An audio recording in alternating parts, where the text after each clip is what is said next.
હાલના આ સમયમાં દૂધની જે પ્રોડક્શન છે એ એટલી બધી ઓછી છે અને સામે દૂધની જે માંગ છે અને પ્રોડક્ટની માંગ છે એ ખૂબ વધારે છે, બરાબર.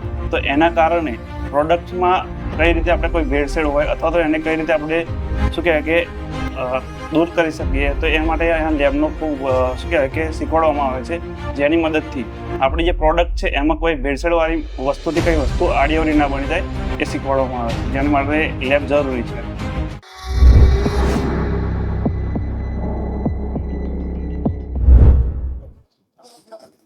મારું નામ ડાબે મિતુલ કુમાર રામસી છે. હું વારાઈ ડેરી રતનપુર તરફથી આવ્યો છું. અમારે ડેરીમાં ઓલમોસ્ટ બધી આઈટમ બને છે દૂધની, ને એના અપગ્રેડ માટે હું આવ્યો છું. ને જેમાં સૌથી વધારે મને પનીર અને દહીંમાં અહીંયા સમજવા અને શીખવા મળ્યું છે, જેની મદદથી હું અત્યારે મારી જે પ્રોડક્ટ બનાવું છું તેમાં મારે સુધારો થશે અને એને સારી બનાવી શકીશ, બરાબર. 3 દિવસની આ ટ્રેનિંગમાં જે લોકો આવવા માંગે છે, શું મેસેજ રહેવાનું છે, એને શું બેનિફિટ થાય ટ્રેનિંગ લે તો?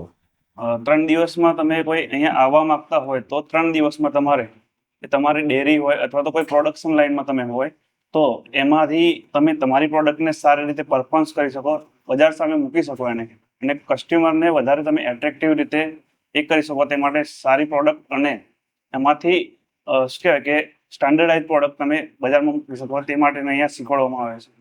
3 દિવસની આ ટ્રેનિંગમાં આપણે લેબનું પણ એક ઇમ્પોર્ટન્ટ ટોપિક ટીચિંગમાં કરવા આવ્યું છે. શું બેનિફિટ રહેવાનું છે એમાં?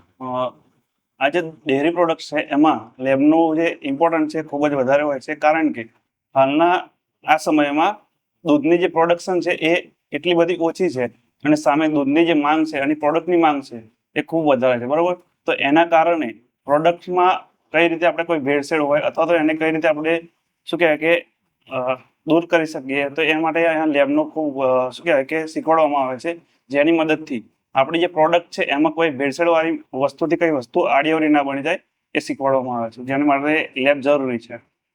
2 શબ્દ ટેકનોલોજી ટીમ માટે તમારી તરફથી? અહીંયા સંદીપ સર અને તમામ ટેકનોલોજી ટીમ તરફથી શું કહેવાય કે ખૂબ સારું એવું નોલેજ અમને આપવામાં આવ્યું છે, જે અમે ખૂબ સારી રીતે ઉપયોગ કરી શકીએ. Thank you sir.